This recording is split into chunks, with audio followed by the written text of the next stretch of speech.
Hey guys, I'm Lillian, aka StitchWithMe on Instagram and here on YouTube. Thank you for joining me. I hope you find something of interest. Today is the 9th of August 2021 and welcome to my second Stitch With Me. First of all, I would like to thank anybody who commented on my last video. That was my first Stitch With Me. Now I asked for feedback. And I did get a lot of feedback from you guys, and that was really nice to have. And I also got some questions that I will answer later on in the video. But let's first of all go over what we are stitching on today. So what we are stitching on is called Spring Queen. She is a charted by Heaven and Earth Designs, and she is artwork by Bridget Ashwood. Yeah, pretty sure it is Bridget Ashwood, and we are still up in this corner, and it will take like another 2 diagonals before we get to the flower. So I was really happy to see that the wheel picked her today. Okay, let's get you viewing upwards a bit more. There you go. As you can see, I am stitching her in blocks. I am also feathering to prevent the lines, and I am parking down and ending my threads to the right. I will go more into this technique as we go. I said that I will try to explain all the different techniques that I'm using on all of my projects. Since I like pretty much all techniques, I am choosing a different technique for every project that I start. Now in my last Stitch With Me, if you haven't watched that, I stitched on Waterhole Master, which is my other Heaven and Earth Designs, and I am stitching him in Extreme Cross Country, so that is something completely different. Now what I'm set up with is Pattern Keeper for my pattern. I have a Spring Queen on a 28 count Zweigart Easy Grid. You can see my other hand on the back. That's funny to see. By Zweigart. And I'm stitching this one in a Q-snap, because this fabric is way too much to hold in hand for as long as I'm working on the top of the project. And I have got my master set box of DMC, which is not complete yet, but I do have the box now, and I will show that in my next floss tube. But I've got that box set up next to me so that I can reach for any flosses that I will be needing. That being said, oh, and this is a needle minder by me in my Etsy shop. I can't remember what the needle is from or what size it is, but yeah, I don't think that's necessary. Now, let's try to explain, shall we? Oh, and so my plan for today is just to first of all try to explain this technique, what I'm using, which might take a very long time, but it also could be rather quickly, depending on how it goes. We will see. And after that, I will answer the questions that I got in under my last video. And if we then still have a fairly short video, and if I'm still in the mood to keep going, I will get into some live stuff, I guess. I did get some suggestions from you guys that you would like to hear me talk about, so we will go over those. But first of all, the technique that I'm using. Now this is a rather complicated technique. This is my most strict technique as well, meaning that if I were to follow all of the rules that I am set for myself, and I do try to do that, and someone else would follow those rules too, they would do the stitches in the exact same order that I am doing them in. So that is, in my opinion, very exciting, and satisfying. I am going to show you the pattern. I know that is a thing like we are not really supposed to do, but I am only showing you a very, very small part of the pattern, since the entire thing is 377,000 stitches and 350 stitches. Showing these like 200 stitches is not going to give you anything that you can do with it. Now, I am not going to insert a video of me recording my pattern. So I'm just going to show you this every once in a while. Now this is the block that I'm working on, and it's going to be the block down here. So what I am doing is I am working in a snake movement, snake method, as it is called. So that means that every uneven row we are going to the right, and every even row we are going to the left. So we're going right, left, right, left, all the way down. Now you can see those blue triangles is where I have parked my threads, and by doing the stitches in the order of the snake method, this stitch is going to be the first.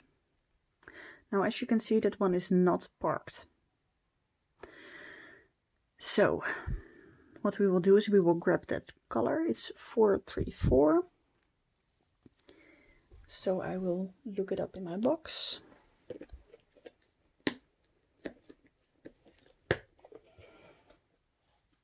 Okay. And as you can see, this is the bobbin. And I have a length here that is already being used. So I will take one more strand out of there.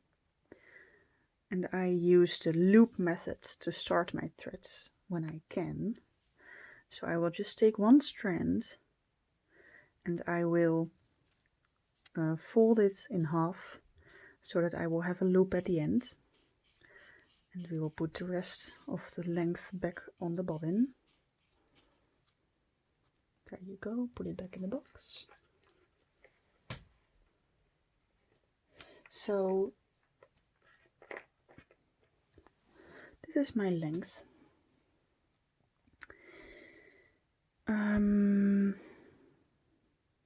Yeah, so I can use the loop method here because I'm stitching 2 over 1 10th stitch. And again, I do lick my flosses in order to get them on the needle.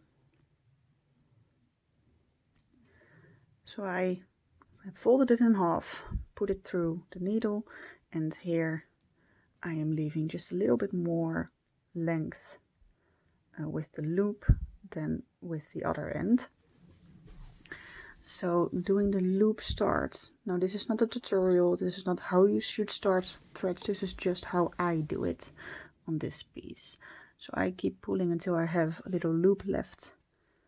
I come up in the opposite corner and I take it through the loop, going back down in the same hole, and there you have your first stitch with the loop methods. Now let me see if I can zoom you in a bit more.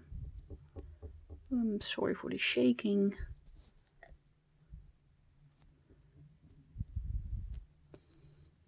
There you go, I guess.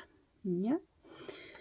Okay, so that was the first stitch, and as you can see, the next 2 stitches are also in this color, so those 2, and then there are more over there.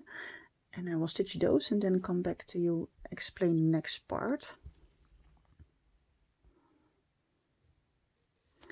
And I will be going slower in my Stitch With Me than I will be going in when I'm not doing like recording. Just because, first of all, I'm trying to keep the fabric as still as possible so it's not annoying for you to watch. And I am also doing 10 things at the same time. which is making it hard to stitch. So you might find this slow stitching. That's because it is, well, at least it is for me. But just keep in mind that this is not my usual pace. Okay. And I did learn my lesson last time that the lighting was wrong. Now I do not like the shadows, but I did make it so that the lighting is on the right side, so that my hand, like if it was the other way around, when I'm stitching with my left hand, like this, the shadow would fall over the stitches that I'm working on. So I did try to make it that way. Okay, so now we have done those stitches. And you did notice probably, okay, wow, why does a notification have to come up now? So I did do these 3 and these 3. Now I did skip those, but that is because I am doing the rule where as long as there is a stitch above, I am allowed to do it. So now the next one with this symbol, so in the end we're turning by the snake method and going back to the left. This stitch would be the next stitch, but as you can see, the one above is not stitched yet, so we are parking it right there. So I hope that kind of makes sense. So we are parking it right there. Can you please focus? Is it focused? Kinda. Okay. So that being parked, we go back to the pattern. Please focus. Thank you. Kinda. And the next symbol is this one. So we will stitch that stitch, and then as you can see, okay, so over here we are doing the feathering, so it's like, if it will focus please, 1 stitch on the grid, 1 stitch outside the grid, one stitch on the grid, in the grid, on the grid, out the grid, on the grid, in the grid, if that makes sense. So in this row we are going up until the grid line, and then this row we are leaving 1 stitch within the grid line empty. So that stitch will be stitched, that one not yet. So this is our second stitch, but as you can see, the one above is not done yet, so we will park it there. So we will stitch. Well, let's first thread our needle, shall we? I am getting ahead of myself. Thread the needle with the thread that is parked. Right there.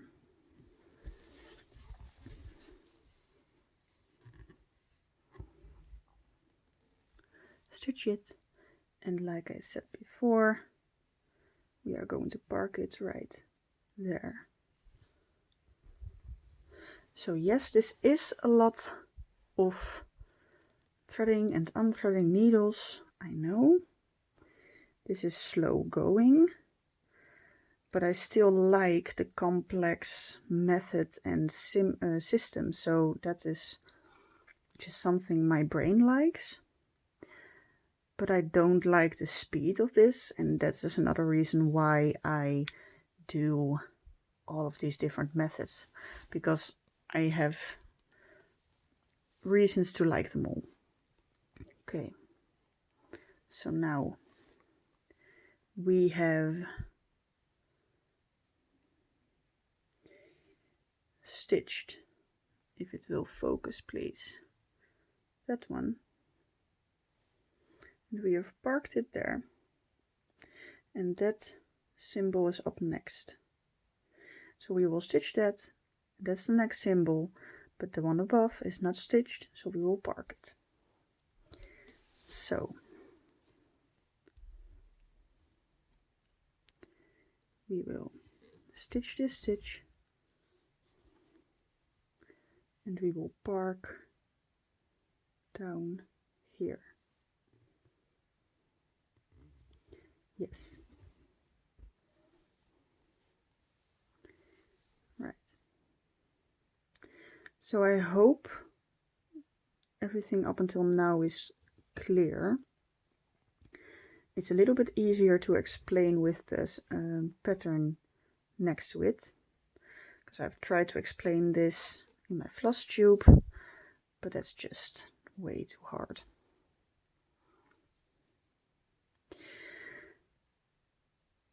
Okay. There you go. So again, showing you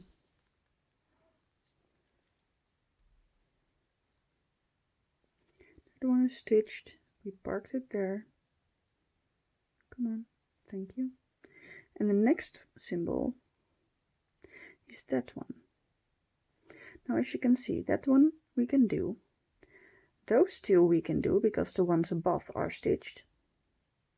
But then that is the next one. So we are going to the right on the first row, to the left on the second row, and then going back to the right on the third row.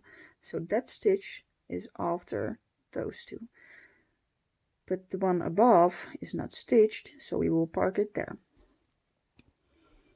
I guess that will be the last time for me to go over those steps. I think it's clear now. If it's not, please let me know. I will try to make it a bit more clear. Okay, please focus. The last thing that I have to explain about my method here is my ending thread method thingy. Stitching those, parking it there, right there. Okay. So, okay.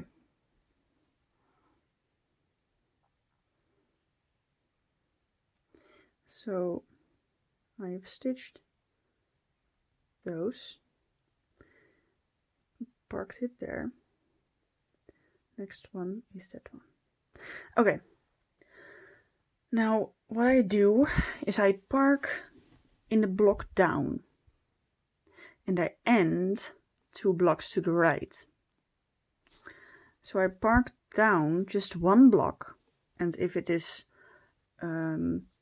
like if the symbol that I'm working with is not, so okay, I'm working on this square, right? So if the symbol that I'm working on is not in this square, but it is in this one, I will not park it there. I will end the thread, because otherwise I will get confused with the ended threads, because those will end up, if I would not do it in this manner, in the same square as the parked threads. So I am stitching, parking down and ending 2 blocks to the right.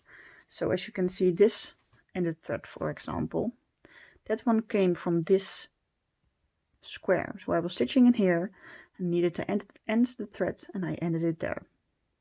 Now that I have stitched this square, once I get to that one, I will be able to snip this off, and it is done. Now you can see that I have parked 1 thread in here. That's the exception rule of like the top row, because if I can't park down in the top row, I can also park 1 block to the right. So I did stitch this block, park to the right with the ended thread already in that block from the top, but this will most likely not become a problem, because there will never be too many ended threads as well as parked threads in the top row, just because it is a top row. So most of the threads will either be parked down. Yeah. Now I am trying to end threads on the top of my fabric so that I don't have to flip my work every 2 seconds. And on all of my other pieces I do end my threads by running them under the other stitches. But I did see someone do it this way and I just wanted to try it. So there we go. Okay, let's continue stitching, shall we? So that was the part of me trying to explain how I'm working on Spring Queen.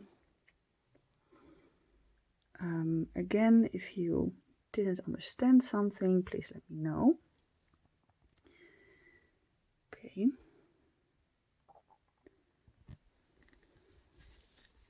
So, stitching that, let me figure out which one to park.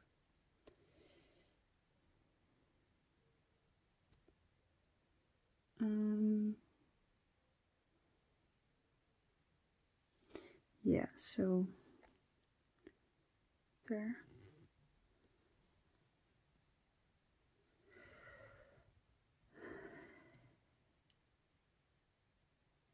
Yes.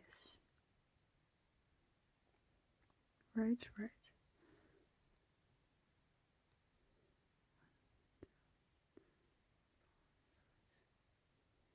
One more. I dropped my needle. Oh, come on. Just please cooperate. Thank you. Right there. Okay. So what did I say was going to be the next part of the video? Yeah, right. The questions. Okay. So I will have to put away my pattern for this and pull up the questions. Meanwhile, focus. Thank you. Okay, let's first mark my chart.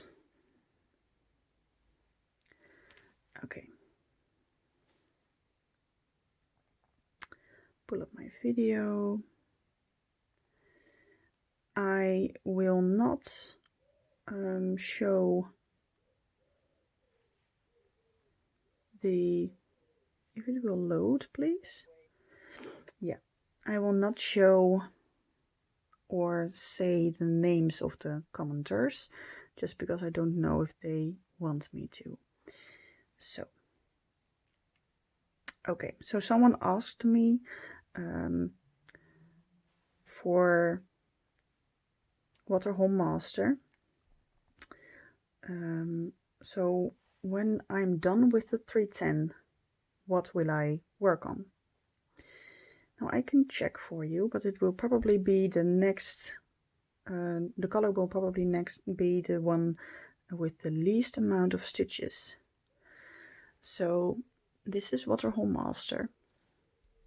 Please focus again, thank you.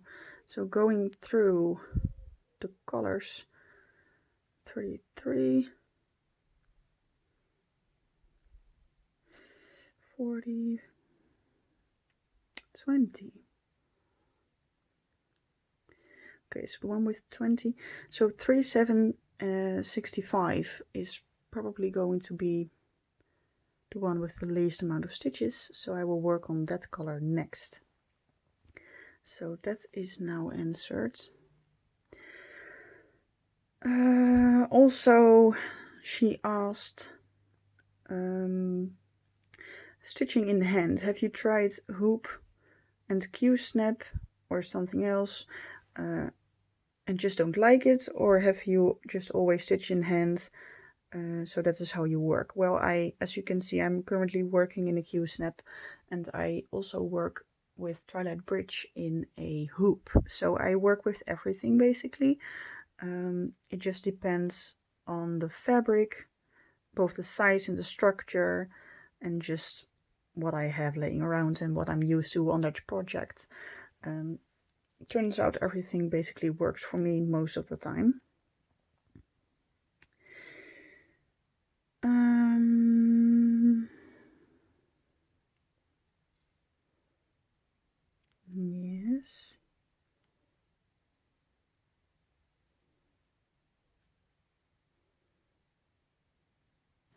Oh, that's a long message.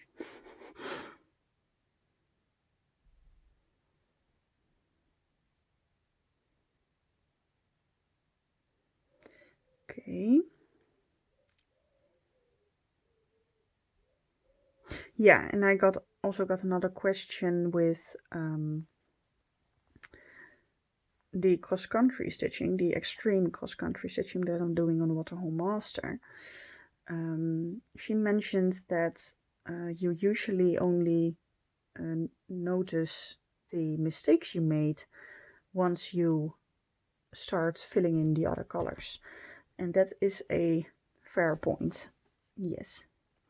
And her question was, how will I handle once I find those mistakes?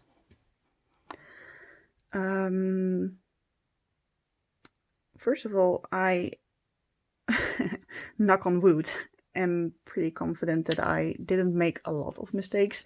Like, for sure, obviously, there will be some, but it will be manageable. Why? Because of the magic grid, the easy count fabric that I'm also using right here. Because I'm constantly, with every stitch, checking myself where I am, like compared to the grid, as well as compared to the stitches around. So I'm always lining them up with stitches above and stitches to the side. And as well as, like I said, aligning them to the grid. So I don't think there will be an awful amount of stitches in the wrong place. But obviously there will be some, probably.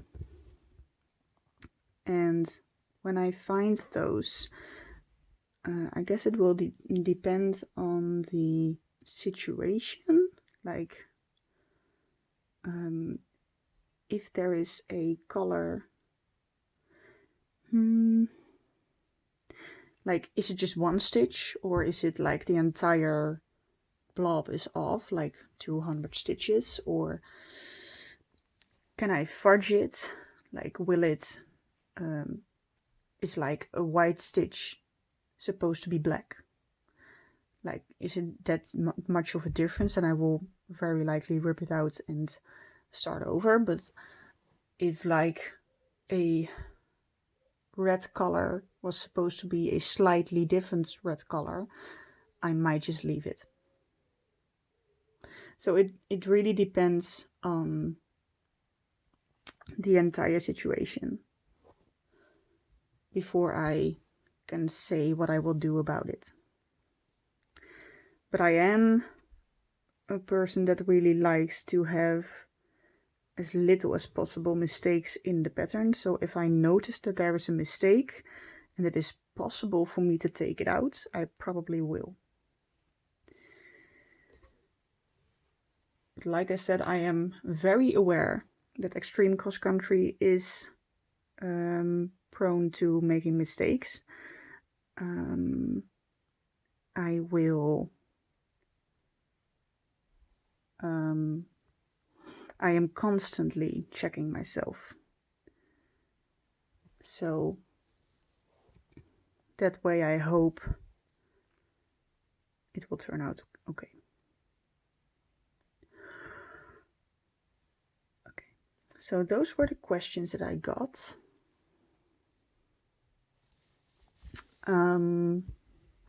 Oh, this is so satisfying. I am now working on a color that has more than 2 stitches in a row that I can do. Okay.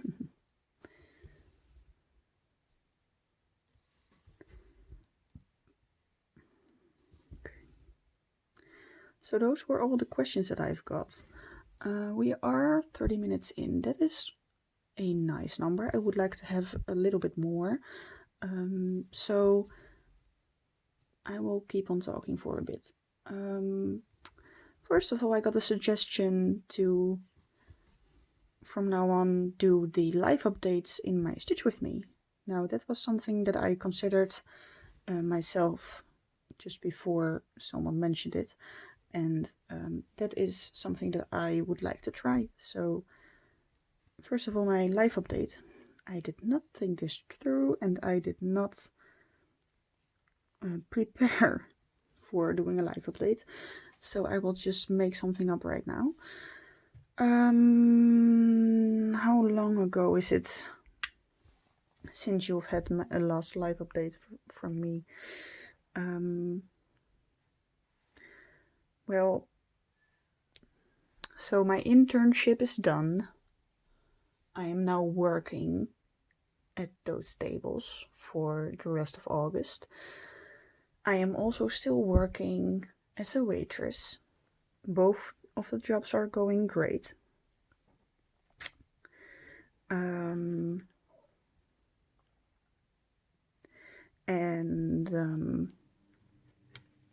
What else can I tell you? There was something that so I've started going back to the gym. I did tell you that also, but like it's going really well. I am growing like crazy.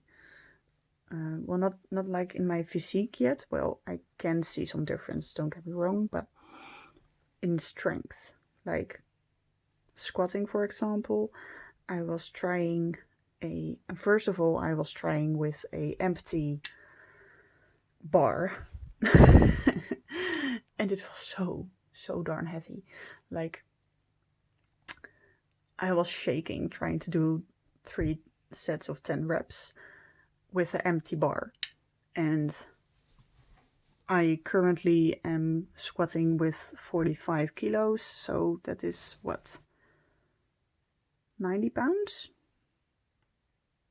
Correct me if I'm wrong, but I believe that, I did it again. So, and that's just a month of difference, like over twice the weight. That's insane to me. Also, I did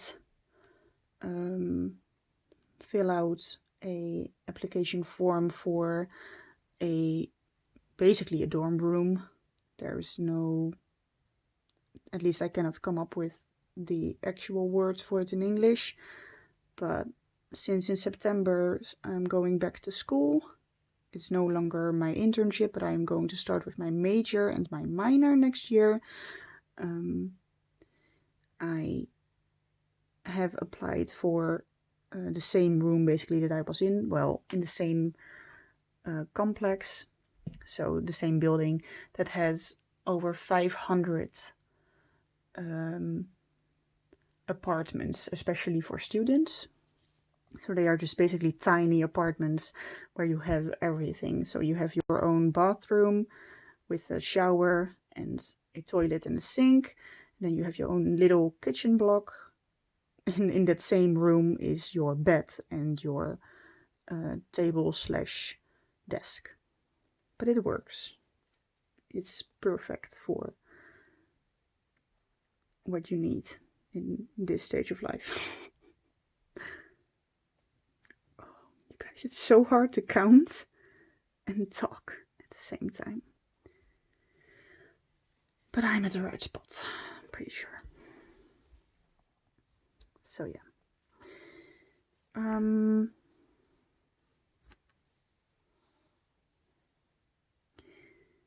So I did apply for that, and the profile has been approved. So they are currently looking out for a room for me.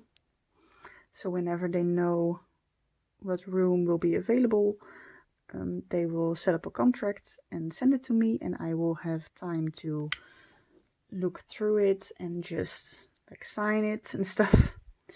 And then hopefully before school starts I will get my room, which is not like, I was pretty late with the application because we were not sure if school would still be for the majority of the lessons online.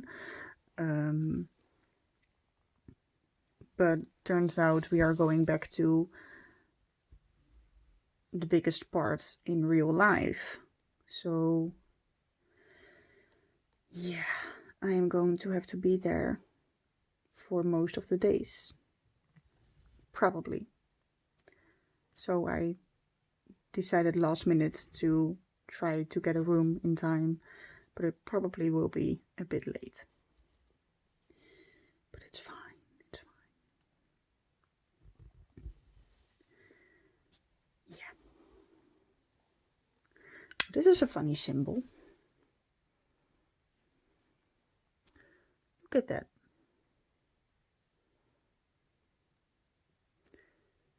Look at that symbol. Okay, nice. That's a new thread, so I will grab that.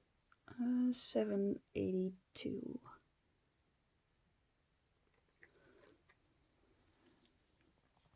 Ooh, satisfying. This one has not been used yet, so it's a really neat bobbin. I like that. Okay, so that is my room. Anything else? Oh, I did have this moment. Oh, I'm so sorry. A little bit ago, where I was like, "Oh, that's great for my life update," and now I can't remember what it was.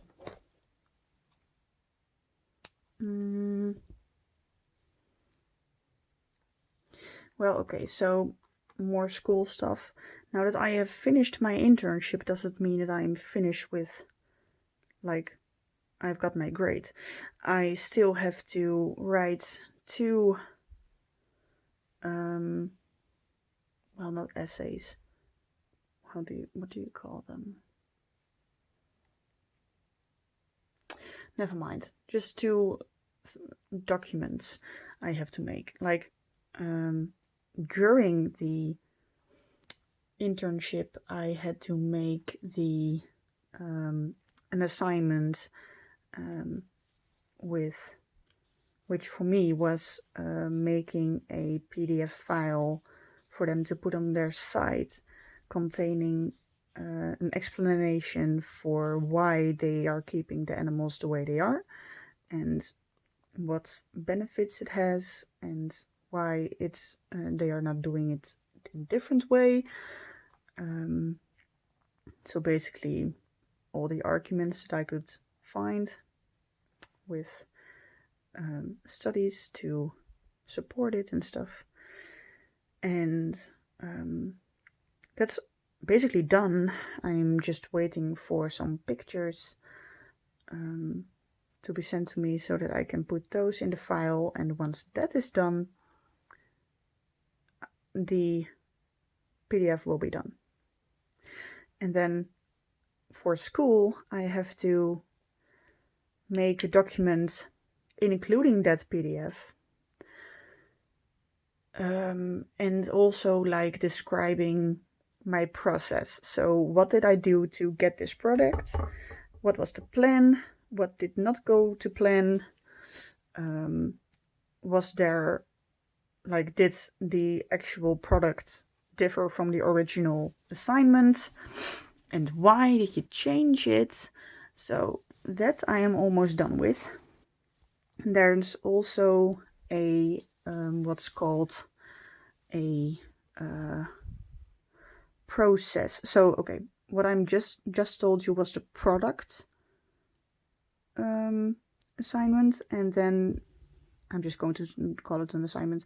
For the Dutch people among us, I am looking for a word that's similar for verslag. Report. Oh, there you go. Okay, so what I just told you with the how did you get to this product and what did you change and stuff was the product report. And then I also have to write a process report, which basically means how did your internship go? And like, you had learning goals set up before you started. How did you do with those? What are your learning goals for continuing with the study? With a description of the company, and you also have to give like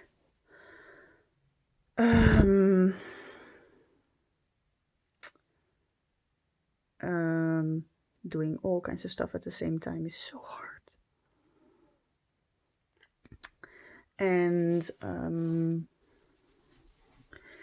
you also have to describe like, okay, how are they doing, like this company, how is their management eco-friendly, and what could they improve on? And there's so much to discuss in that report, and I like to think I'm halfway through, but most of the times when I think that, I'm actually like 25% through. So we will see. I am trying to like get it done at least 1 week before school starts, so that I will have a week of actually being able to relax and not focus on school and get back to earth before like the school stuff, not the internship stuff, but the school stuff starts again. Because since my burnout, that would be the first time going full-time back to school. Yeah, so that's pretty exciting. And I am feeling good. Mental health is going better than ever. I am able to handle stuff. Oh, right. That's something I can tell you. So a couple of days ago, I was on my way to somewhere and I got into a traffic jam and I got stuck for 3 hours. Now, maybe depending on where you are in the world, that's normal, but here it's not. If you get into a traffic jam, it's usually like 15 minutes of delay. 15 minutes of delay, so an hour is pretty long, let alone 3 hours. So, yeah. But the thing is, I did okay. I did not panic. I did okay, and that is pretty amazing. I did not stress at all. I was just like, well, I can't do anything about it, so just wait. And that's the way it's supposed to be. That's the way I'm supposed to react. But I have not been able to do that basically all of my life. I would have had a panic attack a year ago. So that's great. I parked it in the wrong spot because I'm talking at the same time.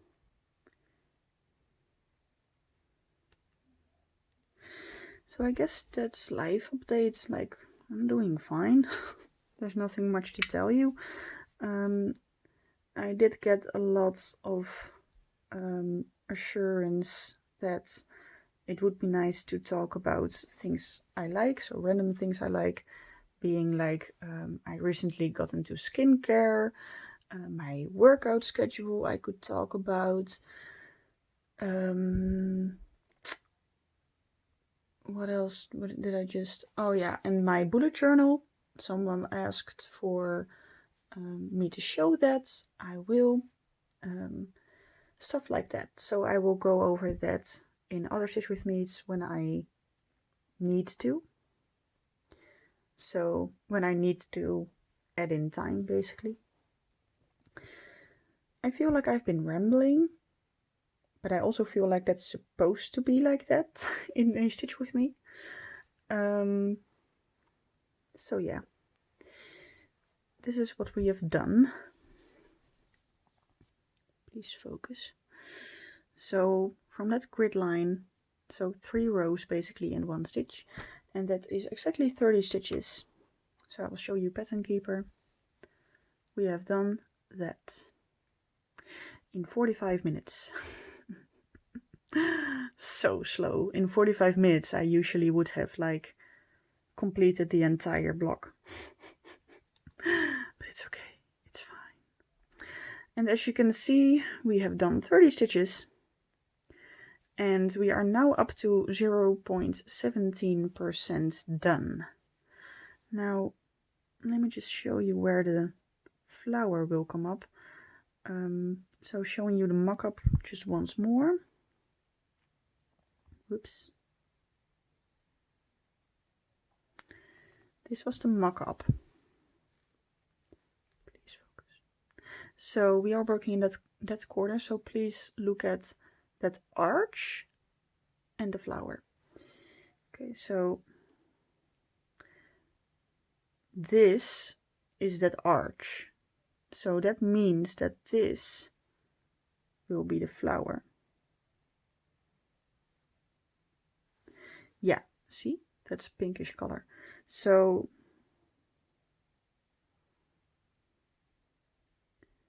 yeah. In this diagonal, the first pinkish colors will like come up. So we will finish this diagonal going up.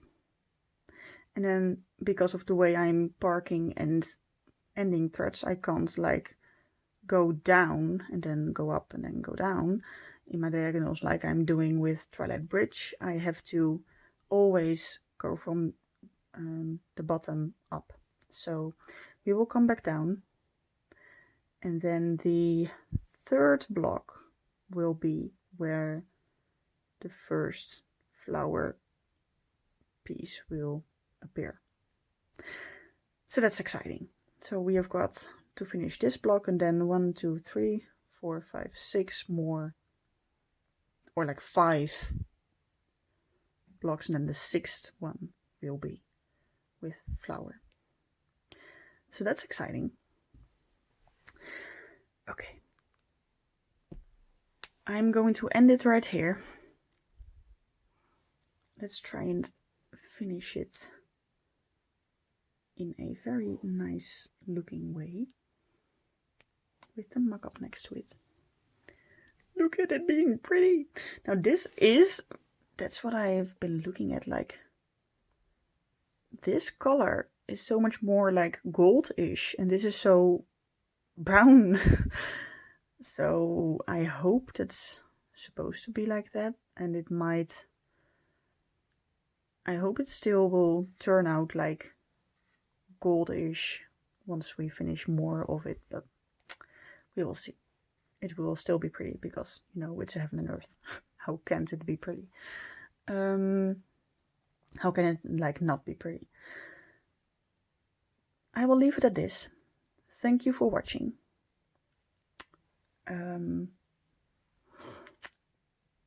I totally am forgetting my outro again. Thank you for watching. Stay safe, stay healthy. Happy stitching. Bye guys.